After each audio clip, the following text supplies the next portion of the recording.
Pai. E o Senhor deu graça para os nossos pais. E glórias a Ti, Pai, que o Senhor nos trouxe para o Teu aprisco. Quem sabe muitos pais aqui que estão aqui nessa noite não foram trazidos à presença do Senhor pelos seus respectivos pais. Mas nós, como pais agora servos do Senhor, o Senhor tem nos dado essa graça, o Senhor tem nos dado essa oportunidade de trazer os nossos filhos a Te servir e a Te conhecer, Pai. Pai, que nós continuamos assim, sendo servos do Senhor e servas do Senhor, trazendo os nossos filhos para conhecer mais ao Senhor, Pai, e servir e ser servas e servos do Senhor. Assim nós Te pedimos e Te agradecemos e pedimos também, Pai, pela vida das professoras que vão nesse momento conduzir essas crianças, Pai, que elas tenham sabedoria, que o Senhor dê capacitação para elas a cada dia mais e que o Teu Espírito Santo os guie em todas as palavras que forem ditas, em nome de Jesus. Amém. Amém? Glória a Deus, meus irmãos. Meus irmãos, eu quero compartilhar uma palavra com os irmãos hoje. Nós estamos dando início a uma nova série hoje. Essa nova série nós vamos falar sobre o caminho para a cruz. Até agora a Páscoa, que vai se dar agora no mês agora que vem, abril, nós vamos falar sobre esse caminho para a cruz. E hoje eu quero falar mais especificamente com os irmãos sobre a entrada triunfal de Jesus Cristo, do nosso Rei Jesus Cristo, Senhor e Salvador, que está lá descrito em Mateus capítulo 21, verso 11, verso 1 a 11.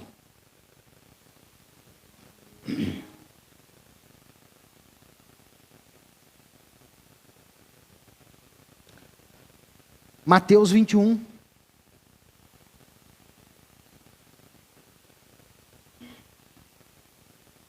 verso 1 a 11, ao 7 nós vamos ler, a princípio. Todos acharam?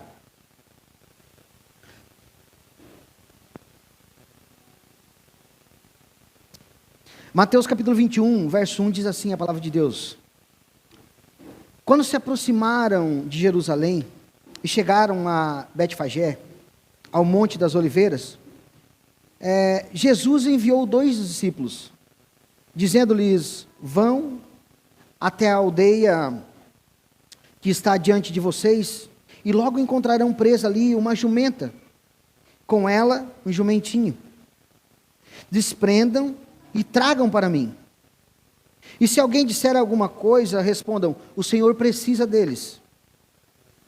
E logo eles deixarão que vocês tragam os animais. Verso 4. Ora, isso aconteceu para se cumprir o que foi dito por meio do profeta. Digam à filha de Sião: eis que o seu rei vem até vocês, humilde, montado em jumenta, e num jumentinho, cria de animal de carga.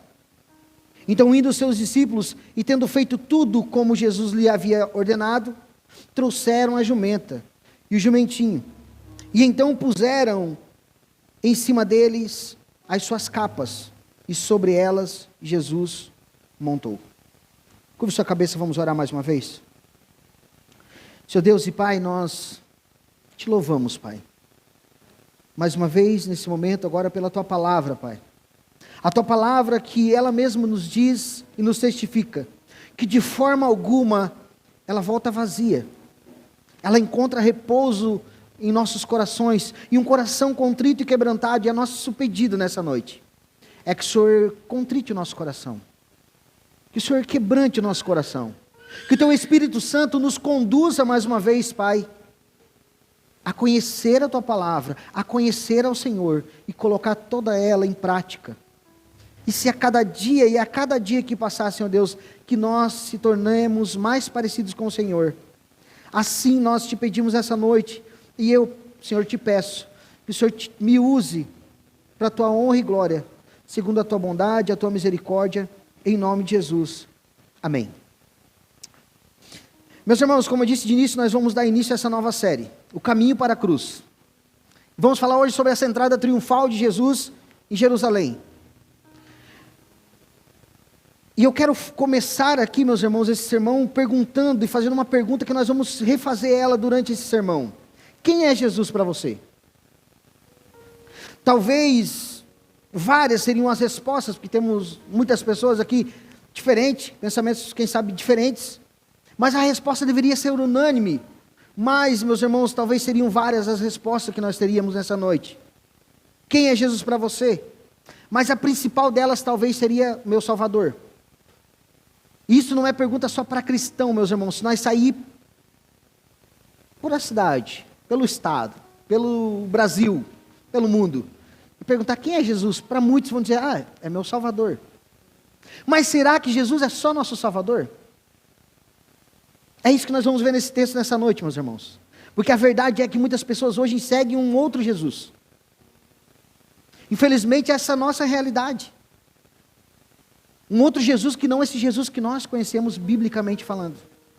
E que nós vamos ver hoje. Elas creem então em um Cristo, hoje, muitas pessoas creem em um Cristo, a sua própria imagem. Ou seja, que sempre concorda com elas. Sempre tem uma desculpa. Não, mas eu faço isso, mas Jesus aceitaria isso tranquilo. Não, mas isso aqui com certeza, Jesus, porque é um Jesus à minha forma. É um Jesus, lá eu escolhi. Mais parecido comigo e concordando com as minhas falhas e defeitos. Amém? Nós temos falhas e defeitos, mas concordando com meus erros muitas vezes e coisas que Ele nos corrige. E é que às vezes a gente não quer. E que muitos talvez não queiram. Então muitos têm essa imagem de um Cristo que não é o nosso Jesus, mas é outro Jesus que concorda com as suas vontades. Ou que nunca confronta, que só abençoa. Nós falamos hoje aqui no início, oramos pelas crianças e falamos sobre ser pais nessa oração.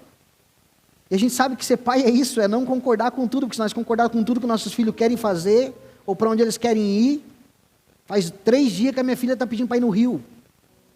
Eu quero ir no rio, quero ir no rio, quero ir no rio. Estava chovendo hoje de tarde, ela falou, quero ir no rio, quero ir no rio. Tanto parar tudo e falar assim, vamos no rio. Não dá, a gente tem outras prioridades nesse momento, está chovendo, mas explica. Aí eu falei assim, hoje depois nós voltar do culto, nós vamos pensar sobre isso. Ela falou, hoje depois do culto nós vamos para o rio. Inocência. Ela falou, olha, o pai aceitou tudo. E muitas vezes a gente pensa num Jesus assim, que ele vai, tá, Jesus disse que depois vai, a gente não pensa na lógica, não, isso não é o que Jesus quer para mim. Mas as pessoas estão construindo um Jesus segundo a sua vontade. Então eles só querem as bênçãos do Senhor, só as bênçãos do Pai, mas eles querem um Pai que não exige a submissão. E aquilo que eu e você exigimos do nosso filho, que é o básico, que é a submissão, é respeito, é o mínimo que o Senhor exige de nós. Querem um Jesus então que resolva seus problemas financeiros, que cure as suas doenças, que lhes dê sucesso, mas rejeitam o Jesus que diz, se alguém quiser vir após mim, negue-se a si mesmo, tome sua cruz e me siga. Esse Jesus que muitos seguem então, ele não existe, mas sim é uma ilusão. E quando eles não atendem, então, quando esse Jesus não atende às suas expectativas, quando a vida não acontece como eles planejam ou planejaram, aí ele se sente frustrado e abandona a fé. E essa é a realidade de muitos irmãos, talvez você já conheceu alguém assim. E você vai conhecer muitas pessoas assim, quem sabe? Que por causa que se frustraram, construíram um Jesus para si mesmo, conforme as suas vontades. Quando Jesus disse não, a pessoa logo abandonou sua fé. Mas a falha nunca foi de Jesus. A falha foi seguir um Cristo que não existe. Um Jesus criado pelos seus próprios desejos e paixões. Agora a palavra então que nós vamos meditar hoje, meus irmãos, fala sobre a entrada triunfal, como eu falei de Jesus, do nosso Senhor Jesus em Jerusalém, ao qual ele entra montado em uma jumenta, ou um jumentinho, de uma forma simples, humilde e contrariando a expectativa de muitos que esperavam ali que entrasse triunfante, ele entrasse numa entrada triunfal, assim, como um rei que venceu uma guerra, que vem no seu cavalo branco, com as conquistas e os despojos daquela batalha, e quem sabe com os seus guerreiros atrás. Muitos esperavam isso, um Jesus terreno, que fosse resolver os seus problemas terrenos naquele momento. E muitos se frustraram, assim como hoje as pessoas se frustram por esperar esse Jesus, que só resolve meus problemas. Eu diria para nós que somos mais velhos, seria o Jesus Tabajara. Quem é mais velho vai lembrar, quem é mais novo não sabe, isso é mistério. Jesus Tabajara é aquele que era o seu crente que falava, seus problemas acabaram. Qualquer problema ele resolvia. É assim, a gente quer um Jesus que seus problemas, não, agora acabou. Não, meus irmãos, nega a si mesmo. Agora então traga essa cena para os nossos dias de hoje, meus irmãos. Imagina se Jesus hoje entrasse em Treviso. Como ele seria recebido? Será que as pessoas reconheceriam ele como um rei? Essa cena, Jesus entrando aqui no Treviso, a jumentinha, será que alguém ia falar, não, esse é o Jesus, esse é o rei Jesus? Será que eu e você reconheceria ele como tal? A verdade é que muitos recebem Jesus até no calor do momento de um culto. Emocionado, levantam as mãos, cantam com fervor, mas será que realmente vivem como se ele fosse o seu rei? A nossa prática que vai demonstrar realmente se Jesus é nosso rei ou ele não é o nosso rei. Será que a submissão ao senhorio de Cristo no dia a dia? Ou será que quando ele não faz o que esperamos, nós já ficamos tristes? Quando as circunstâncias apertam, quando as suas palavras confrontam o nosso pecado, será que somos rápidos em rejeitá-lo? Então a entrada triunfal aqui de Jesus, meus irmãos, em Jerusalém, não foi um ato isolado. Não foi algo que aconteceu, mas sim um divisor de águas para a história. Não foi algo que aconteceu simplesmente porque ironia do destino. Não, era algo que já estava marcado e descrito na palavra de Deus que aconteceria assim. Foi algo que marcou o início da última semana antes da cruz de Jesus, a qual nós vamos celebrar na Páscoa, a morte e ressurreição de Jesus. Ele cumpriu aqui então uma profecia de Zacarias 9:9, capítulo 9, verso 9, que dizia, eis que o teu rei vem a ti, justo e salvador, humilde, montado em jumento, num jumentinho, cria de animal de carga. Tudo isso estava preparado, já estava descrito como iria acontecer.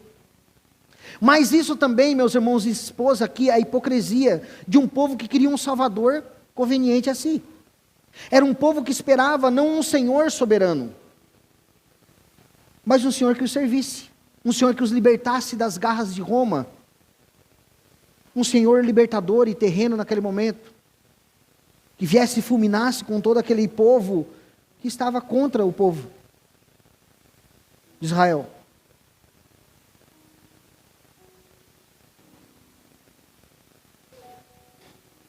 Agora essa continua então, meus irmãos, sendo a grande questão até hoje. Como você recebe Jesus? Apenas com emoção ou com uma verdadeira entrega? Ao longo então, meus irmãos, desse sermão nós veremos como a multidão aclamou Jesus. A multidão que ali estava esperando a entrada triunfal de Jesus e acompanhou essa entrada triunfal de Jesus, ela aclamou Jesus. E não estava erradas, eles não estavam errados de aclamar Jesus como rei, mas eles estavam errados quanto ao tipo de rei que eles esperavam que o Senhor Jesus fosse. Esse mesmo erro pode ser cometido por nós também. Nós podemos aclamar Jesus e recusá-lo quando ele não se encaixa mais nos nossos planos. Não, Jesus é meu rei, Jesus é meu Senhor, Jesus é meu Salvador, até aqui. Que daqui para frente Jesus não, deixa que daqui para frente eu resolvo. Queremos, quem sabe, um Jesus assim, que se encaixe aos nossos planos. Por isso, ao longo então desse sermão, a pergunta que devemos nos fazer é: quem é Jesus? Quem é esse Jesus que eu sigo? É o verdadeiro rei? Aquele que veio para governar a minha vida? Ou é um Jesus apenas que confirma o que eu penso? Jesus, eu penso assim, tá? Não é por aí. Por isso, ao longo, então, meus irmãos, dessa mensagem, reflita profundamente: quem é Jesus para você? Apenas um ajudador divino que resolve teus problemas? Ou um rei que você se rende completamente a ele? Que essa pergunta, então, nos acompanhe nesses momentos, segundos e minutos que vamos ver esse texto. E que nos encoraje, meus irmãos, que quebrante nosso coração a entender realmente quem Jesus é para nós, quem Ele é, e que haja uma verdadeira entrega a Ele. A ideia central, meus irmãos, do texto de hoje, do sermão de hoje, é: Jesus não pode ser apenas nosso Salvador. Você concorda com isso ou não? Lembra que eu falei no início? Nós saímos perguntando pela cidade, por bairros, fazer como é que é o nome daquele negócio que eles fazem? Que anota os IBGE, é isso? Fazer o IBGE. O que Jesus é para ti? Ah, meu Salvador. Ah, Jesus é meu tudo. Jesus é... Então essa pergunta ecoa: Jesus não pode ser, então a resposta é só apenas nosso Salvador, mas Ele deve ser sim o Senhor das nossas vidas.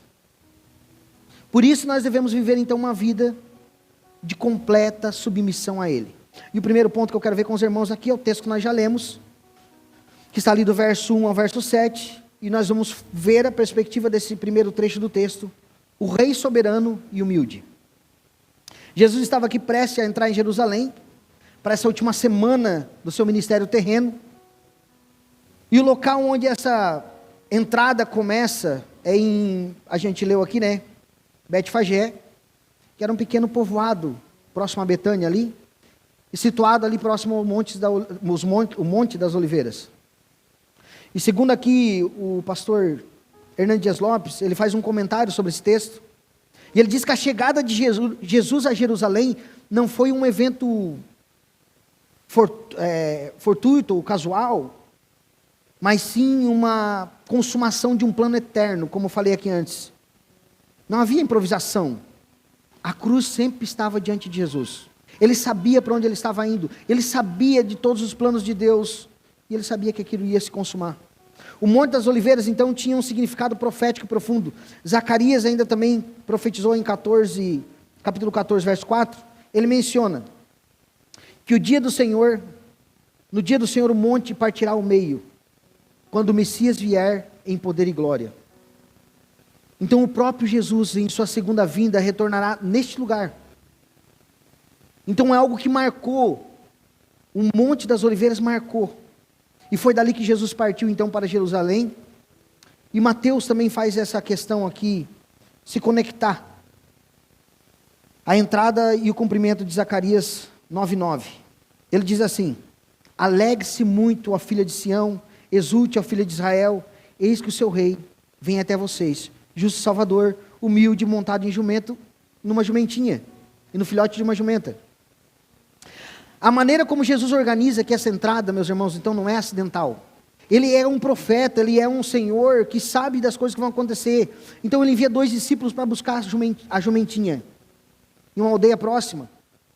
E esse detalhe aqui mostra a onisciência do Senhor. Ele sabia do que estava acontecendo. Ele sabia tinha entendimento da sua autoridade soberana.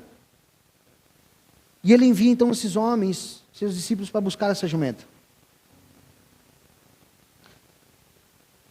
William aqui, um escritor famoso, diz assim, ele ressalta que esse evento não foi uma coincidência, mas um cumprimento profético planejado. Tudo aconteceu exatamente como Jesus predisse. Desde a questão, vão lá, peguem a jumenta, vai estar amarrada em tal lugar. Não foi algo por acaso, foi algo que já estava preparado. Agora, no entanto, meus irmãos, Jesus então, um rei diferente do que as pessoas esperavam que ia entrar naquele lugar, naquele momento. A escolha do jumentinho aqui, em vez de um cavalo de guerra, que era altamente simbólico naquele tempo, em tempos antigos, como eu falei, os reis vitoriosos voltavam com seus despojos em cavalos bonitos, ou o melhor cavalo, quem sabe, da sua monta, para mostrar o seu poderio, para entrar naquele lugar já mostrando a sua conquista militar. Agora, mas quando o nosso Senhor vem agora, Ele vem em missão de paz. E quando Ele vem em missão de paz, Ele vem montado em um jumento. E ao longo do Antigo Testamento, nós vamos entender, meus irmãos, encontramos registros dessa prática. Um exemplo para nós é 1 Reis, capítulo 1, verso 33, que fala que o rei Davi ordena que Salomão seja levado a Gibeá montado em uma mula. E sabe o que significava, meus irmãos? Era um sinal público que ele era o rei escolhido. Então, quando esse povo viu Jesus entrando na jumentinha, ele já entendeu que era um rei. Mas um rei que vinha com um tratado de paz, e não de guerra. Então isso frustrou, quem sabe, a muitos ali.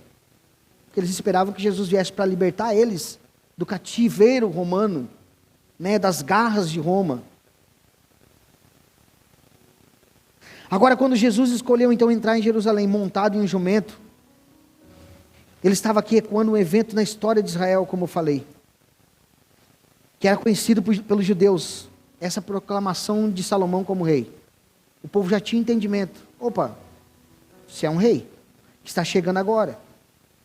E Jerusalém naquela época ali estava cheia, lotada, meus irmãos. Para vocês terem ideia, Jerusalém ali tinha em torno de 50 mil habitantes. Naquela época da Páscoa, ela ficava 4 vezes maior, que ficava com 250 mil pessoas. Para vocês terem noção de quanta gente havia naquele momento, naquele lugar. É muita gente. Agora, portanto, então, Jesus estava ali subvertendo a expectativa deles messiânica. Porque eles esperavam, o povo esperava ali um Messias militar, que libertaria Israel, que viesse ali para exterminar os seus inimigos. E talvez, muitas vezes, muitas pessoas esperam isso de Jesus. Eu quero o Senhor como meu Salvador, porque Ele vai acabar com meus inimigos, e agora daqui para frente é só vitória. Agora quem não me ajudou, como é que é? Quem viu passar na prova e não me ajudou, agora vai se arrepender. Que a minha vitória tem sabor de mel. Quantos, meus irmãos, que não baseado só nessa música, mas entendem um Jesus assim. Um Cristo esse que é só vitória. Agora é só vitória, não é só vitória não. Não é humilhar o próximo, mas ele fala que se o teu inimigo, o que é para nós fazer com o nosso, orar pelo nosso inimigo. Ame o teu inimigo, ore por ele, faça o bem ao teu inimigo, aquele que quer o teu mal. Porque ao fazer isso, você juntará brasas vivas, acesas sobre a cabeça dele. Se nós levar para a lógica isso, meus irmãos, a consciência pesa. Começa a queimar a consciência. Mas eu não gosto daquela pessoa, eu faço mal e ela me trata bem. Mas então, ele veio agora como um rei de paz, trazendo um reino espiritual, que começaria nos corações dos homens, no nosso coração. Esse reino de paz. Agora a pergunta é, quem é Jesus para você? Quais expectativas você tem sobre ele? Que talvez você tenha criado expectativas ilusórias e reais, como esse povo judeu. O povo daquela época esperava que ele fosse um cara que ia acabar com os inimigos. Talvez a tua oração tenha sido essa: Senhor, o Senhor é meu Senhor, meu Salvador, extermina aquilo lá, acaba com aquele fulano, mata Beltrano. Não pode fazer essa oração aí, meus irmãos. Dá vida. Ora pelo teu inimigo, para o Senhor dar vida para ele. Não vida terrena, vida eterna. Olhe para que o Senhor alcance com a salvação. Agora muitos esperam então que Jesus é aquele que vai melhorar suas vidas. Vai melhorar suas vidas com um emprego melhor, com uma renda familiar melhor, ou como aquele que vai resolver todos os seus problemas. E esses são frustrados muitas vezes, à medida em que o tempo passa, porque percebe que não é o que eles esperavam de Jesus. Que a vida real não é só isso, que Jesus não veio só para resolver teus problemas. E não quer dizer isso, meus irmãos, que Jesus não pode nos abençoar, sim, Ele abençoa. Mas que não é só sobre isso. E meus irmãos, o mercado, eu falo agora de um mercado, porque já se trata do mercado teológico, o evangélico, o evangeliquez dos nossos dias de hoje, entendeu a necessidade. E entendeu que muitas pessoas imaturas precisam disso e querem isso. E aí se tornou-se um mercado. Chamar as pessoas e falar, não, Jesus pode te dar tudo. Jesus vai transformar a tua vida. Jesus vai te curar. E se Jesus não curar? E se aquela doença ali for para a pessoa partir e estar com Cristo mesmo? Porque a palavra diz que os nossos dias estão escritos pelo Senhor. Estão determinados pelo Senhor. Meus irmãos, e ninguém vai ficar para semente. Faça enquanto está vivo, porque amanhã tu pode não estar. E se você não tiver e está com Cristo, glória a Deus, vai estar com Cristo.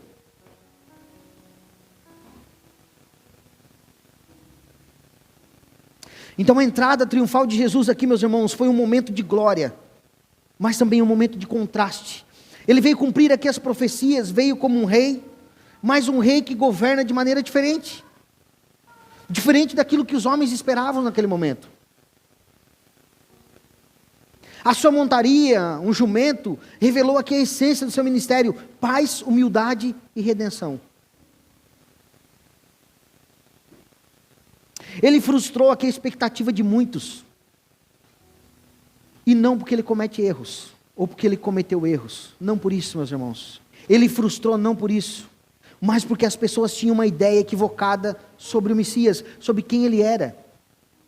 E se nós temos uma ideia equivocada de quem Jesus é, meus irmãos, com certeza nós vamos passar para outras pessoas a ideia equivocada de quem Jesus é. E as pessoas não vão entender quem Jesus é, porque eu já não conheço, não sei quem Jesus é para mim. E eu passo a perspectiva errada para as pessoas, e é um cego conduzindo outro cego. E os dois vão cair. Então por isso há necessidade, meus irmãos, dessa maturidade, nós conhecer realmente quem é o Senhor para nós, quem é esse nosso Salvador. Isso não agrada muito os nossos ouvidos, meus irmãos. Isso não agrada o coração do mundo lá fora. Porque eles querem um Jesus realmente que resolva meus problemas.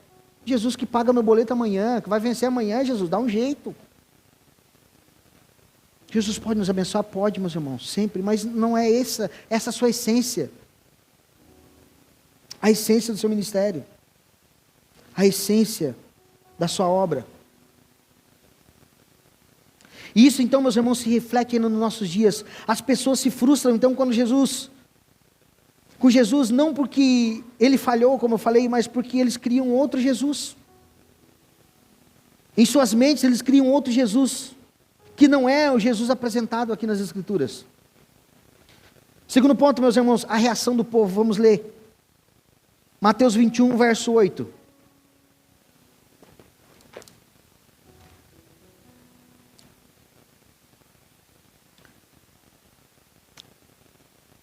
Diz assim a palavra do Senhor: e a maior parte da multidão estendeu as suas capas no caminho, e outros cortavam ramos de árvores, espalhando-os pelo caminho. Verso 9: e as multidões, tanto as que iam adiante dele, como as que o seguiam, clamavam: Hosana ao filho de Davi. Bendito o que vem em nome do Senhor. Hosana nas maiores alturas. A multidão aqui acompanhava Jesus em sua entrada triunfal. Então estava esse lugar agora repleto de peregrinos, como eu falei, para a celebração da Páscoa. A cidade estava lotada. Muitos judeus acreditavam então que Deus logo enviaria um libertador, porque eles estavam passando por muitos cativeiros. Muitos e muitos cativeiros. Então agora o que eles esperavam é que logo agora viria esse Messias. E agora então muitos ali estavam exaltando, estavam glorificando ao rei. Bendito aquele que vem, Hosana. Agora acabou, né? Só falta eles falarem assim: acabou para Roma agora. Enfim, nós vamos ser livres.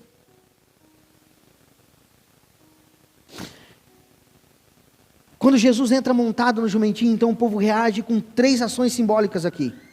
Primeiro, eles estendem suas vestes no caminho. E esse era um gesto de honra, reservado apenas para reis. E nós vamos encontrar isso descrito em 2 Reis 9, capítulo 13. Eles reconheciam assim então a realeza daquele que estava passando. Esse é o primeiro ponto. O segundo ponto aqui, eles colocam ramos de árvore no caminho. E o ramo aqui da palmeira, aqui, meus irmãos, era um símbolo nacionalista judaico, que era associado à vitória e libertação. Então eles estavam demonstrando o que eles esperavam de Jesus naquele momento, fazendo esse ato. Durante essa festa dos tabernáculos, então os judeus usavam ramos para celebrar a provisão de Deus no deserto, no tempo que passaram no deserto, e esperar a chegada do Messias. Aí imagina aí, o Messias está chegando. Eles falam: juntou agora sim, nós esperávamos ele chegar e ele chegou. Vamos fazer tudo aquilo que nós sabemos fazer: estender suas capas, suas roupas, vamos estender as nossas vestes para ele passar, e vamos também agora colocar os ramos, porque chegou ele, o rei vitorioso, aquele que vai nos trazer libertação. Terceiro ponto, eles clamam: Hosana ao filho de Davi, bendito o que vem em nome do Senhor, Hosana nas alturas. Hosana aqui significa salve-nos agora. Agora ele queria, aqui, agora, Jesus, salva agora. E quantos, meus irmãos, que não seguem Jesus esperando a salvação agora, não estão falando de salvação eterna. É um socorro. Mas eles querem só aquela parte do versículo, socorro bem presente na hora da angústia. Depois já era. Salva-me, Senhor, agora que eu estou me afogando. Saiu da água, chacoalha, se seca não, que chacoalha é o cachorro. Se abana, se seca, segue a caminhada. Já me salvou. Então o significado de Hosana, meus irmãos, é salve-nos agora. Salve-nos agora. E vem do Salmo 118, 25, 26, um dos cânticos messiânicos aqui entoados pelos judeus. Era como um pedido de socorro para aquele que eles acreditavam ser o rei que libertaria os romanos agora. Libertaria, melhor assim dizendo, do domínio dos romanos. E nos últimos 600 anos, para vocês terem noção, meus irmãos, os judeus estavam sob o domínio de outros povos, 600 anos. Eles saíram de um cativeiro, caíram em outro. Saíram dos babilônios, foram para os persas. Saíram dos persas, foram para os gregos. Saíram dos gregos, romanos agora. Então eles estavam sempre dominados. E tudo isso pelo tratamento de Deus. Tudo isso porque Deus estava permitindo passar por tudo isso. Passar por tudo isso para demonstrar que eles precisavam se render ao Senhor. Se eles fossem submissos ao Senhor, não precisavam eles se submeter a essas nações que os aprisionavam. O Senhor disse da sua palavra que Ele usou dessas nações para corrigir o seu povo. Que o povo era desobediente. Quantos cativeiros nós não passamos, meus irmãos, por desobediência? Então foram tantas as gerações sob o domínio estrangeiro, que a espera por um Messias só se intensificava. Inclusive eles chamaram Jesus aqui de filho de Davi, que reconheciam a sua linhagem real. A princípio, então, tudo parecia um grande reconhecimento da realeza. Jesus, a princípio, olhando para essa situação toda, a gente fala, olha, eles reconheceram Jesus. Eles reconheceram verdadeiramente. Se nós perguntássemos para ele quem era Jesus para eles, eles iam falar, é o libertador. Chegou o Messias, agora o esperado. Aquele que veio para exterminar tudo, para acabar com os nossos inimigos. Mas a verdade é que havia um erro crucial na mentalidade da multidão. Eles estavam esperando um Messias político e militar, não um Salvador que morreria por seus pecados. E a mesma multidão, meus irmãos, que gritava agora, hoje grita Hosana, em poucos dias gritaria crucifica-o. A mesma multidão que acompanhava Jesus há uma semana antes da crucificação, que gritou agora Hosana, salva-nos, foi a mesma, então crucifica-o. Uma semana depois. Essa mudança radical acontece porque Jesus não correspondeu às suas expectativas.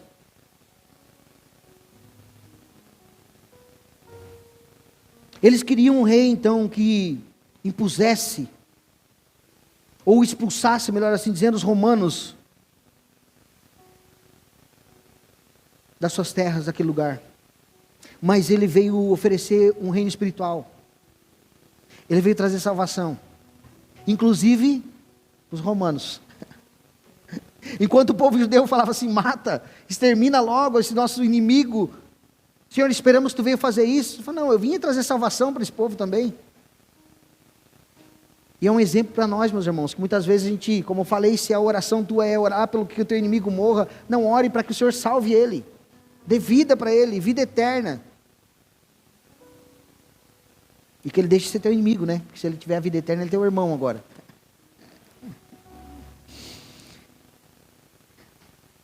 Então eles esperavam que Jesus fosse esse rei que acabasse, exterminasse com os romanos, e o Senhor veio trazer salvação, inclusive, para os romanos.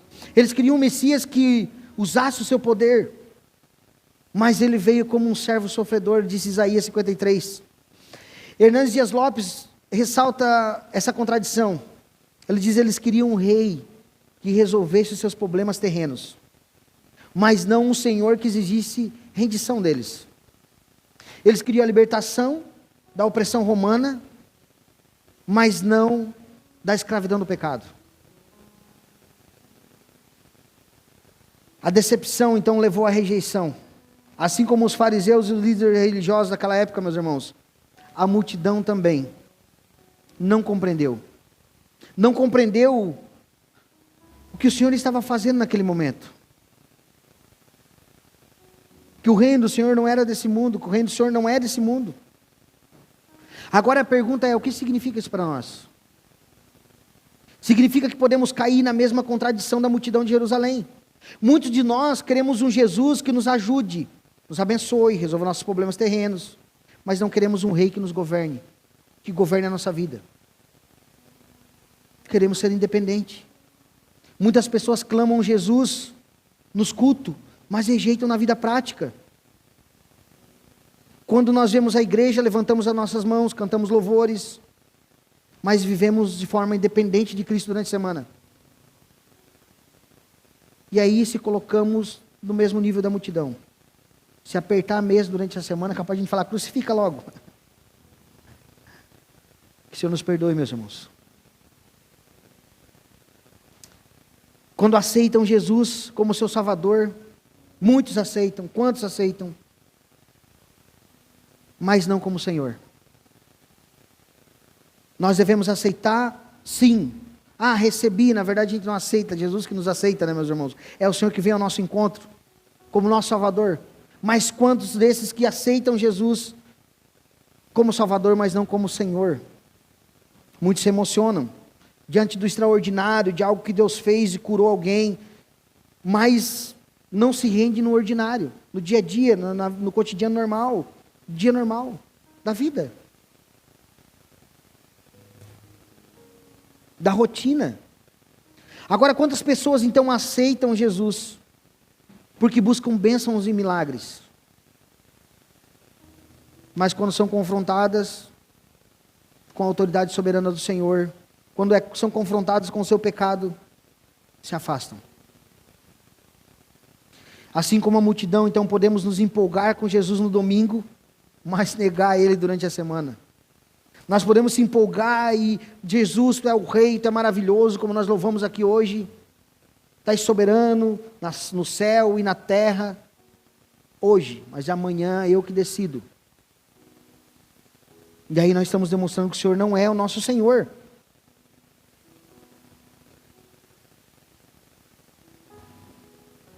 Aí quando Jesus nos pede o mínimo da nossa parte, nós já recuamos. Agora a questão essencial é, você reconhece Jesus como Ele é, ou você quer moldar Ele à sua própria vontade? Assim como a multidão queria um Jesus que atendesse os seus desejos, muitos de nós hoje buscam um evangelho centrado em si mesmos. Querem bênção, mas não querem santidade.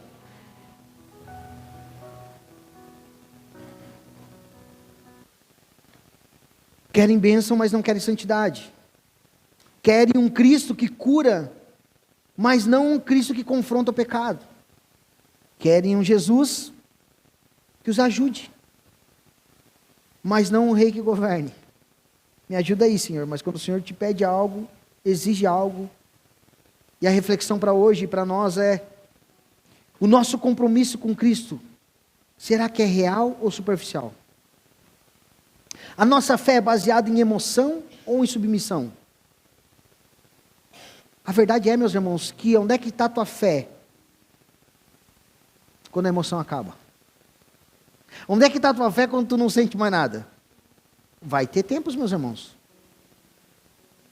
Vai ter tempo que você não vai sentir um arrepio. Vai ter um tempo que você não fala, nossa, eu não vi um sobrenatural acontecer. E aí, como é que fica a tua fé? A tua fé estava baseada em quê? Na emoção ou na submissão? Ou na realidade de quem é Cristo para você? Você continua ou você para? Se Jesus não fizer o que você espera, você ainda o seguirá? Essa é a pergunta.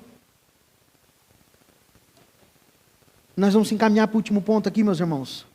A entrada triunfal aqui nos mostra então que é possível clamar Jesus, aclamar Ele como Rei, e ainda assim rejeitá-lo.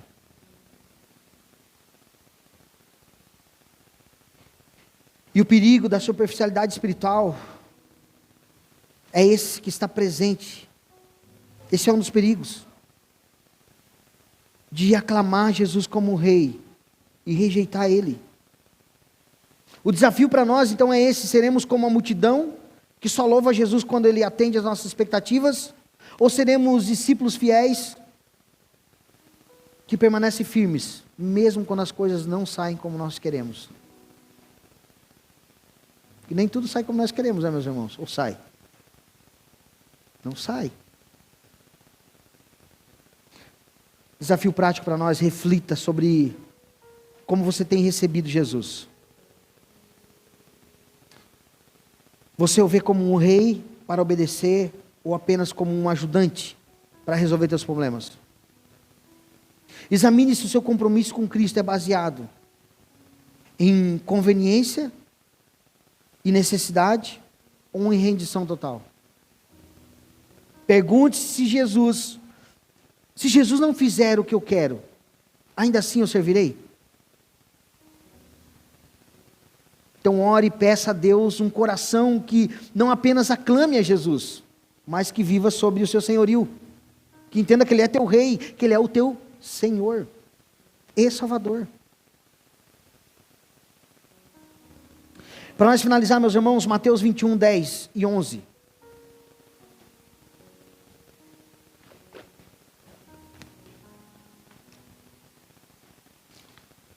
E quando Jesus entrou em Jerusalém, toda a cidade se alvoroçou e perguntavam: quem é este?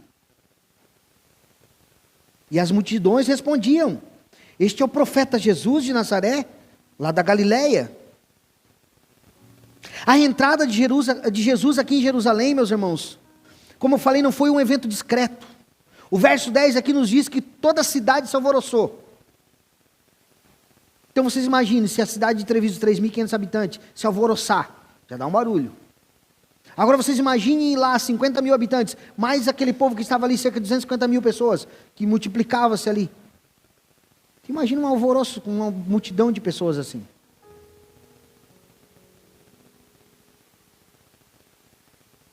Agora a chegada de Jesus então causou uma comoção tão intensa, meus irmãos, que o povo se agitava e questionava: quem é este?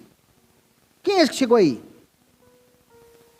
Talvez alguns poucos sabiam quem era este. E alguns poucos que fazem a diferença, meus irmãos. Aqueles que sabem realmente quem Jesus é. Por isso que você precisa buscar a maturidade em Jesus. Por isso que você não pode parar de ler, de orar, de buscar o Senhor e conhecer mais a Ele. Porque são através de poucos que a multidão vai conhecer o Senhor. A multidão lá fora clama ainda: quem é este? E sabe quem responderia? Eu e você. Aqueles que conhecem realmente quem é este. Quem é Jesus para você?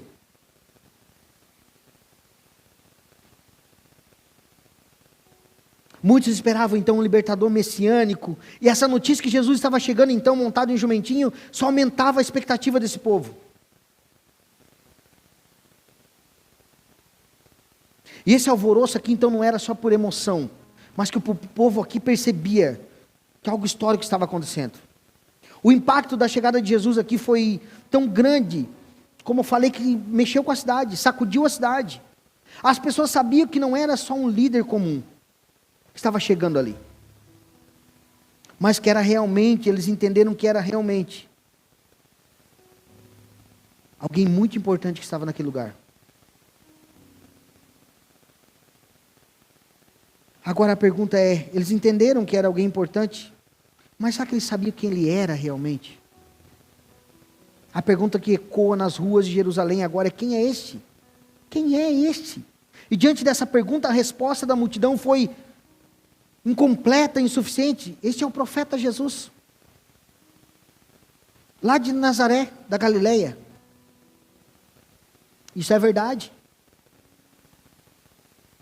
mas não toda a verdade.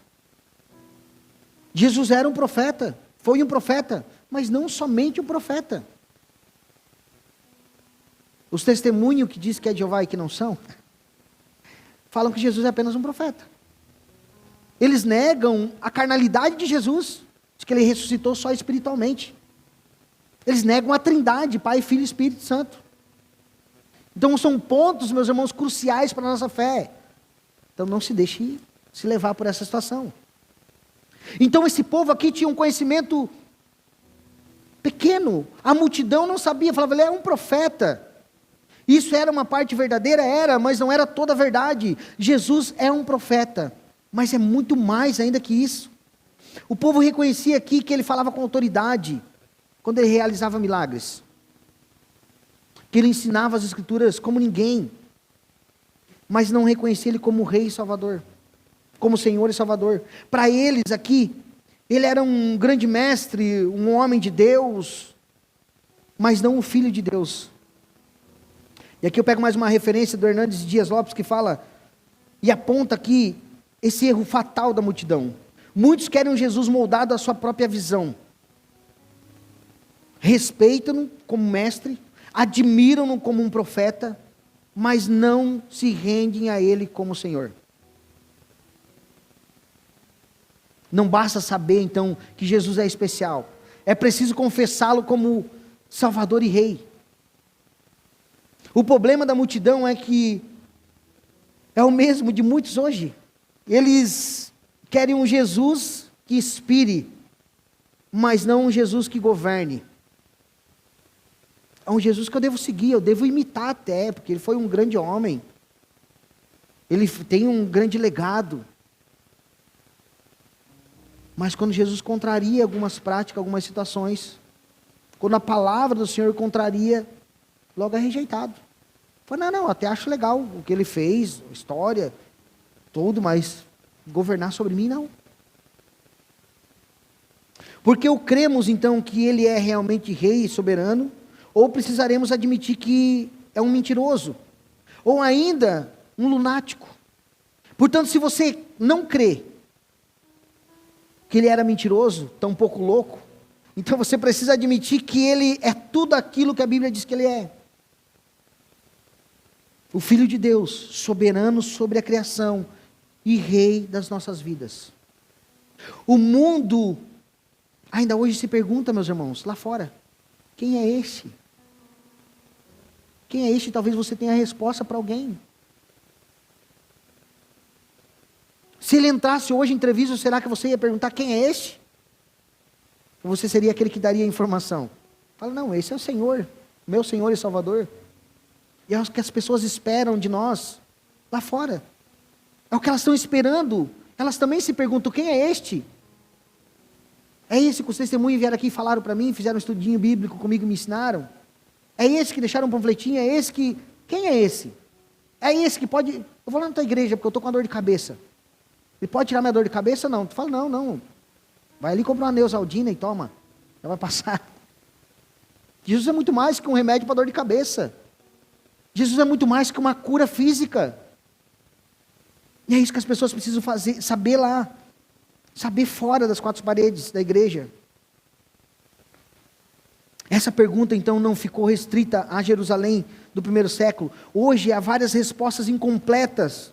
Como eu disse, foi um grande mestre, um profeta como Maomé, um líder espiritual, um revolucionário que desafiou o sistema religioso da época. Mas nenhuma dessas respostas capta aqui a plenitude de quem ele é. Jesus é o Cristo, o Filho do Deus vivo. E ele não veio apenas para ensinar, mas para salvar. Ele não veio apenas para nos inspirar, mas para reinar. Reinar sobre a forma como vivemos. E, meus irmãos, a forma como vivemos responde essa pergunta. O mundo nos observa. Quando olham para nós, será que eles veem que seguimos simplesmente um mestre religioso? Ou será realmente que eles olham para nós e vemos que nós servimos o Rei dos Reis? Alguém será que já chegou para você e falou assim, olha, eu acho que para mim não tem mais jeito. E você falou que tinha jeito? Porque tem Jesus? Se ainda há vida, se há fôlego, há esperança?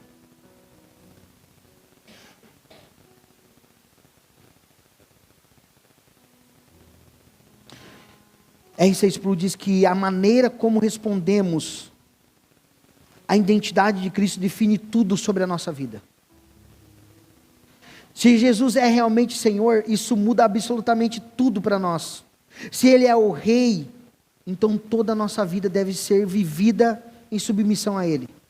A questão é que o povo de Jerusalém levantou uma pergunta que mais importante que qualquer pessoa pode fazer. Quem é Jesus para mim? Quem é Jesus para você? Quem é Jesus para nós? Quem é este? É a pergunta daquele povo. Quem é este? É a pergunta do povo lá fora. Quem é este? É a pergunta daquela amiga, daquele amigo. Quem é este? É a pergunta de muitos lá fora, meus irmãos, esperando a nossa resposta. Mas se nós não conhecemos, se nós não temos definido quem é este para nós, como vamos passar para eles? Então pense sobre isso essa semana. Quem é Jesus para você? Com base nesse texto, quem realmente é? Você entendeu nessa noite quem Ele é? Se Ele for apenas um mestre, então podemos escolher segui-lo quando for conveniente. Porque o mestre, a gente segue ele até enquanto conveniente para mim. Depois eu paro de seguir. Agora, se ele for um profeta, então nós podemos ouvir suas palavras, interpretá-las como nós quiser. Mas se ele for rei, Senhor, então nós devemos nos render a Ele. Completamente a Ele.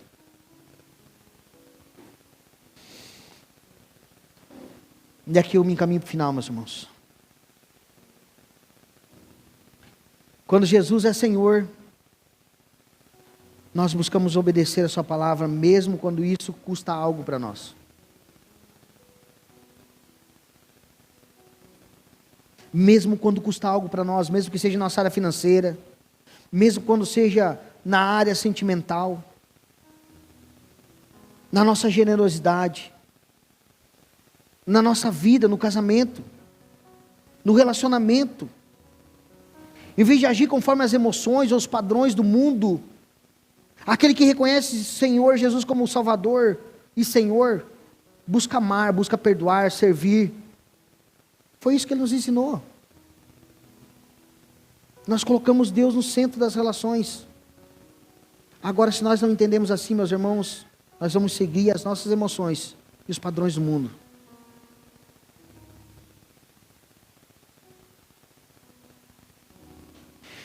Isso significa então que Jesus é o nosso Senhor, Senhor das nossas vidas. E se Ele é o Senhor da minha e da tua vida, nada mais nos pertence.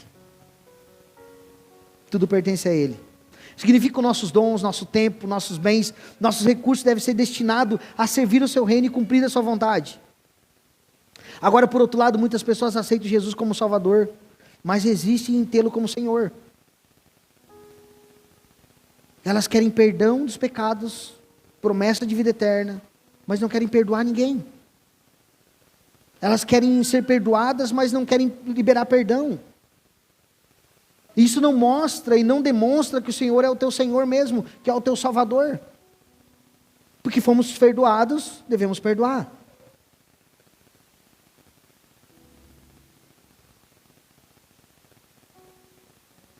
E eu finalizo aqui, meus irmãos.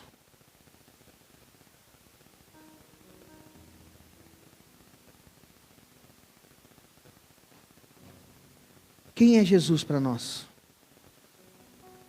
Essa pergunta ainda ecoa para nós essa noite, meus irmãos. E ecoa. E vai ecoar, meus irmãos, para o decorrer do resto do nosso tempo aqui nessa terra. Quem é este? Quem é Jesus para você? Pense sobre isso. Reflita. Busque conhecer mais ao Senhor. Talvez pessoas bem próximas de você estejam se fazendo essa pergunta hoje. Estejam se fazendo essa pergunta há anos. Quem é este? Desafios práticos aqui para nós, meus irmãos. Examine como você tem respondido a essa pergunta. Como você tem respondido a essa pergunta com passos práticos na sua vida? Será que você vive como se Jesus fosse apenas um mestre? Ou como se Ele fosse rei do universo da sua vida? Peça para que Ele revele. Peça para que Deus revele quem é Jesus realmente para você. E se você tem dúvidas, me procure. Se tem dúvida, procure um irmão que você considere mais maduro na fé. Peça ao Senhor para que Ele abra o teu entendimento, para que você venha entender que Ele é o teu Senhor e Salvador. Venha saber realmente quem Jesus é. Eu quero te convidar a se colocar de pé para nós orar.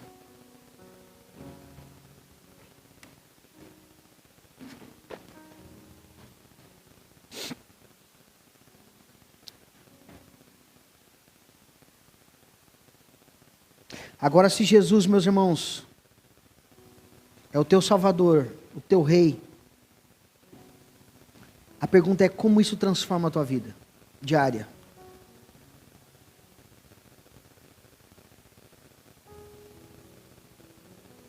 Se Jesus é teu Rei, se Jesus é o meu Rei, a nossa vida diária não deve ser apenas com palavras, mas com atitudes e práticas. Eu quero te convidar a, nesse momento, curvar a sua cabeça. Eu quero orar com você nessa noite. E a oração que eu quero que você faça nessa noite é uma oração clamando ao Senhor e pedindo para o Senhor abrir o teu entendimento em algumas áreas da sua vida, aonde talvez você não tenha tido Ele como teu Senhor. Talvez algumas áreas da tua vida ainda estejam assim meia travada há muitos anos, há muito tempo. Porque você, quem sabe, tem professado a fé em Jesus como Salvador, mas não tem realmente entregado a sua vida a Ele como seu Senhor.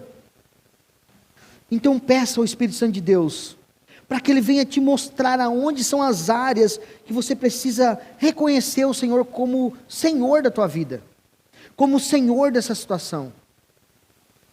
Eu quero orar aqui por você, e quero que você faça essa reflexão. Peça para o Espírito Santo sondar o teu coração, peça para o Senhor sondar, peça para Ele profundamente sondar e te mostrar quais são as áreas que você precisa colocar Jesus como Senhor da tua vida. Senhor Deus e Pai, nós oramos essa noite, Pai. Eu oro pela tua igreja, eu oro, Senhor Deus, por aqueles que estão nos vendo através da transmissão. Senhor Deus, se há alguém que tem feito essa pergunta, quem é este? Quem é este? Senhor Deus, que nós possamos, maduros na fé, que nós possamos, Senhor Deus, buscar mais ao Senhor e entender áreas que nós precisamos colocar o Senhor como Senhor das nossas vidas. Não basta apenas falarmos que o Senhor é o Senhor, mas a nossa prática precisa ser assim, Senhor, demonstrada. Precisa ser demonstrada, Senhor Deus, nas nossas práticas, Pai. As nossas práticas precisam demonstrar que o Senhor é o Senhor, realmente, das nossas vidas. Se há, Senhor Deus, faltas em nossas vidas, quem sabe na nossa vida matrimonial, quem sabe, Senhor Deus, na nossa vida financeira, quem sabe na nossa vida conjugal, familiar, lugares no nosso trabalho, onde nós profissionalmente falando, não estamos te colocando, Senhor, como o Senhor das nossas vidas, estamos visando, quem sabe, o lucro mais do que o Senhor, estamos visando, Senhor Deus, quem sabe, muitas outras coisas, em vez do Senhor, e da submissão ao Senhor, Pai. Pai, que muitas pessoas possam ser, Senhor Deus, alcançadas pela Tua mensagem, Pai, que os seus corações sejam encontrados, Senhor Deus, que os seus corações sejam quebrantados, e assim o nosso coração também, Pai. Quebranta o nosso coração, quebranta, Senhor Deus, o nosso eu, o nosso ego, diminui a nós, Senhor Deus, que o Senhor cresça em nossas vidas, Pai, e que nós venhamos entender, Pai, e colocar em prática o Teu senhorio em nossas vidas, em áreas da nossa vida que precisam ser mudadas nessa noite, Pai. Pai, em nome de Jesus eu oro, Senhor Deus, pela Tua igreja. Em nome de Jesus eu oro, Senhor Deus, pela vida de cada um que vai nos ver através dessa transmissão. Pai, Senhor, que o Senhor mude, Pai, o entendimento e o coração daqueles que têm o Senhor só como Salvador, supridor, ajudador, mas que têm o Senhor como o Senhor. E realmente te servindo, te amando e fazendo tudo aquilo que o Senhor nos ordenou que fizéssemos, Pai. A tua palavra diz que se ainda que nós fizermos só aquilo que o Senhor nos disse, nós estamos sendo servos inúteis. Então, Senhor Deus, nos ensina e nos ajuda a fazer além daquilo que o Senhor nos pediu, além daquilo que o Senhor nos pede, Pai. Assim nós te pedimos e nós te louvamos nessa noite juntamente, Pai, em nome de Jesus. Amém. Vamos adorar o Senhor, meus irmãos.